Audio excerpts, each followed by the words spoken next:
There are two athletes here, equestrian Melanie Smith and her horse, Calypso.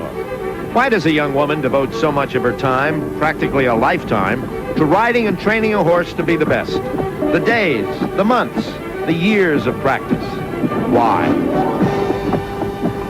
Riding for the U.S. team in the Olympics is just a dream I've had since I was very young, and a lot of people say it's not really worth it because actually it's only 1 or 2 minutes out of your whole life when you actually get to the Olympics. But to me, that 1 minute of riding in the Olympic Games is really worth all the practice and all the struggle to get there.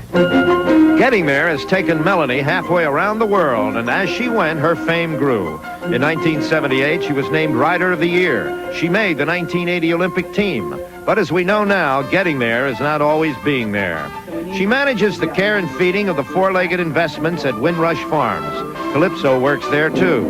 She's also an account executive for a New Jersey computer firm.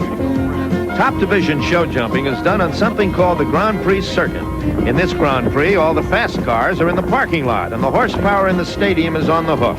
Prize money is big because sponsorship is big. Names like Mercedes-Benz and Rolex. But for some of the athletes, victory means a nice warm jacuzzi, a rub down, and maybe an extra bale of sweet hay. This Currier and Ives setting belongs to Litchfield, Connecticut. Quite a contrast with the gentle southern farms of Germantown, Tennessee, where Melanie was born and bred. The United States Equestrian Association keeps a close watch on athletes and their winnings, like expensive cars and jewelry. The association is particularly image conscious, and amateur status is strictly adhered to in this growing sport. If I can help in any way being an ambassador and emissary for our sport, then I would like to do that, just to be able to help our sport sort of come out of the shadows a bit.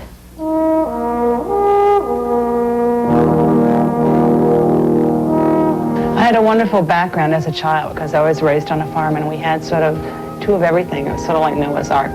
And I just rode anything that had to have 4 legs. That was the one requirement. My very first pony that my grandfather gave me when I was 3 years old, her name was White Wind. And that was where it all began.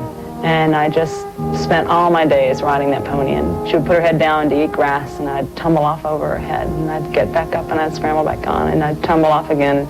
My grandfather always told me the more times you fall off, the better rider you'll become, so I never worried.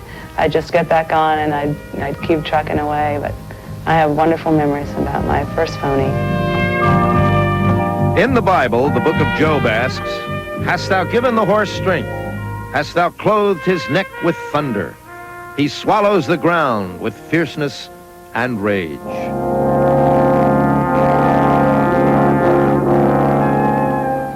Okay, Jack Whitaker and the San Gabriel Mountains in the background, and the ring for competition as it's been throughout these Olympic Games at Santa Anita.